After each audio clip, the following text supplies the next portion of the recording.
Hi, media. We'll have Bruce Cassidy shortly. If you have a question, you can use that raise hand function now, and we will get you in queue.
Anybody get fined for that? Hey, Coach, live with the media. We'll go to Steve Conroy. Hey, Bruce, how you doing? Give us a rundown on some of the injured players. We didn't hear about Lazar last night.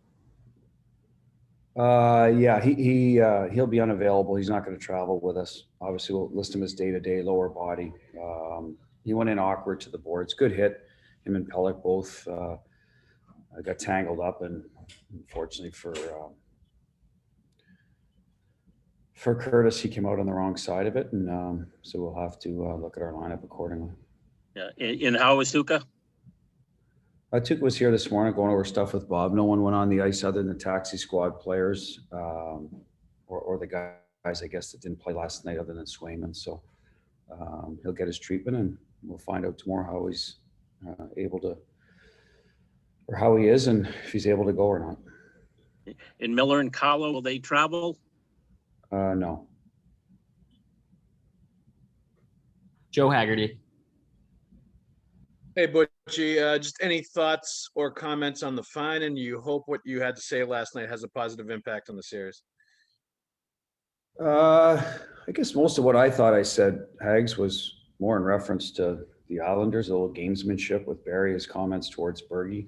I'm always going to protect my captain and kind of push back a little bit. I mean, listen, we're in front of the cameras a lot in media, and it's an entertainment business. So it's been a good series. So there's a little bit of that back and forth.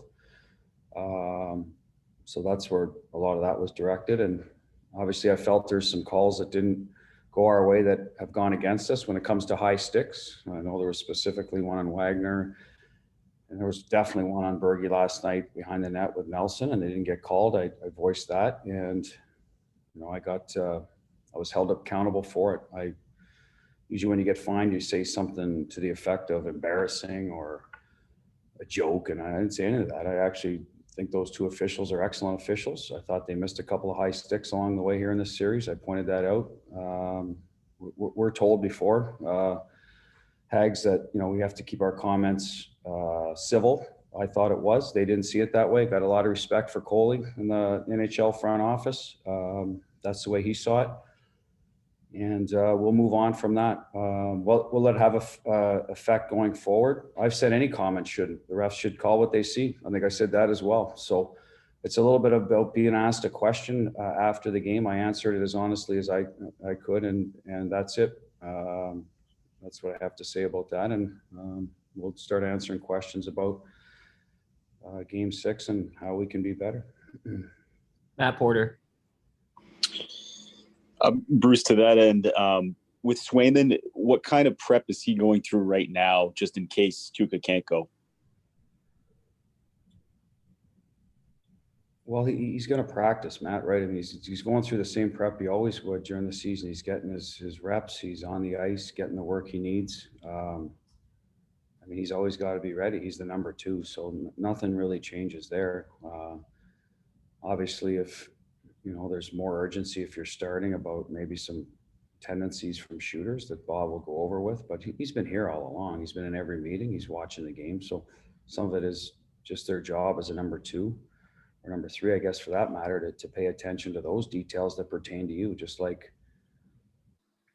Kuhlman, who came in. He's going to be watching what are their defense doing, what are they doing on their breakouts, so that when he jumps in, that's not all foreign to him. So they sit in on the meeting. So nothing out of the ordinary, other than obviously you got to be ready to go because now it's live. So that would be the only difference.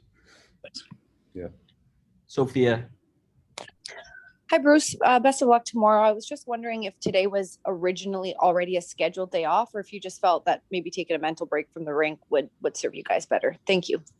There are no real scheduled days off in the playoffs. I mean, in season, there's mandated NHLPA days that you have to list. In the playoffs, it's we make that call as we go. We've stuck to a schedule for the most part.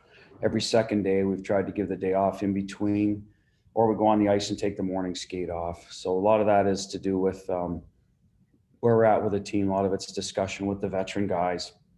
Where are they at mentally and physically? And so we've got kind of into this pattern. I know against Washington, the first game, after we lost, we practiced. I think that was a little bit of trying to correct some things quickly.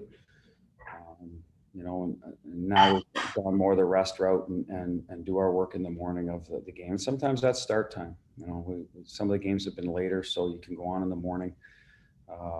Yesterday was an early game, so that's one we had to really think about. But getting off a plane the night before usually factors into that as well. That's usually going to be a day off after you travel. So that's how we've done the schedule.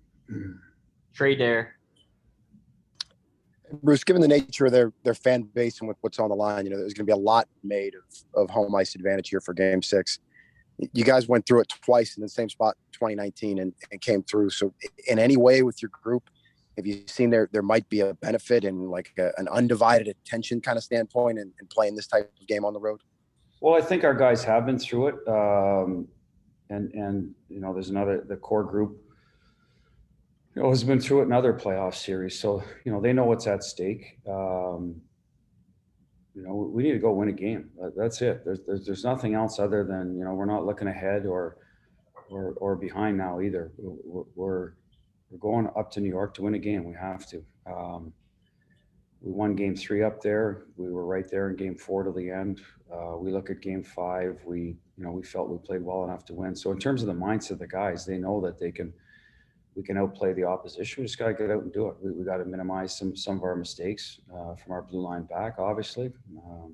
Do our best to stay out of the box. Obviously, their power play is clicking.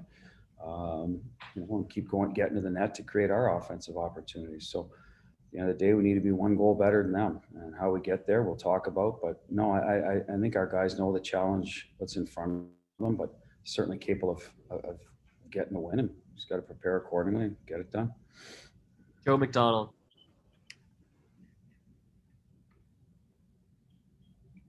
Go ahead, Joe.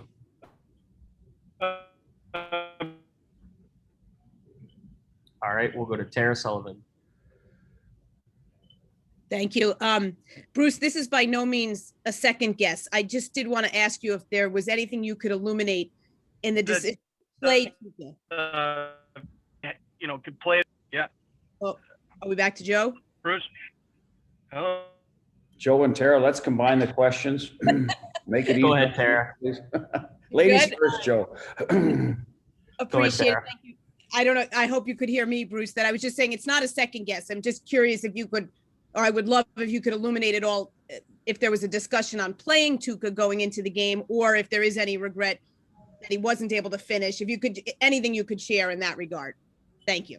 No, we got to make those decisions. They're not, listen, we try to give you as much information as possible. I feel that's the right way to do it, but there's certain things that stay in-house here. And we factored in a number of different things. It's first of all, with Tuukka, we're happy with his performance. Yesterday, he's been better than he was yesterday, but we weren't good enough in front of him as well. Let's face it, you need your goaltender to bail you out when you're not. It didn't happen yesterday. It has happened in other games. It happened in the previous series. So we're not dissatisfied with Tuukka's play. There is some health issues. Listen, we know that he missed some time this year. Okay, we're not going to get into them, where it's at, all those. Does it affect his game? There's also there's a lot of games in a row he's played. Okay, and so that at some point could be an issue in the playoffs. So there's a lot of things that go into it, where we're at in the game. And just sometimes you also make a decision, not for a spark, but okay, considering all these things, is this the time? So there's a number of that we go between periods, and we discuss it with the player. And that's that. We made our decision. He made a couple of good saves early. Sway, he let in a shot from the slot. We need to be better in front of him as well. They were very good chances, and they got one by him. So at the end of the day, do we win if we don't pull Tuukka? I don't know. I have no idea. You know, we scored 2 goals and we let one in the third. So I thought we were pushing well. It didn't go our way. So clearly, when it doesn't, then you look back on it. But I'm not going to second guess it, to be honest with you, because it's a decision we felt was the right one. We did it. We're moving on, and we'll see. Who gets the net on in Game 6. And again, some of that is dependent on what we just talked about. So again, at the end of the day, Tara, to me, and I'm not getting away from your question because I believe I've answered it, is we got to be better in front of Tuukka defensively. We got to tighten up on the penalty kill. We got to clean some of those areas up. We can't be giving up those point blank chances. And when we do, we need him to make some saves for us. And that's the formula, and it's always been the formula, especially in the playoffs. Every team needs it. You need some key saves. They're not going to be perfect. You also have to be good in front of your goaltender, right? So we got to fix those 2 things. That was the biggest takeaway from the game last night, that we need to do better, and where we need to coach better. Thank you, Coach. Yep.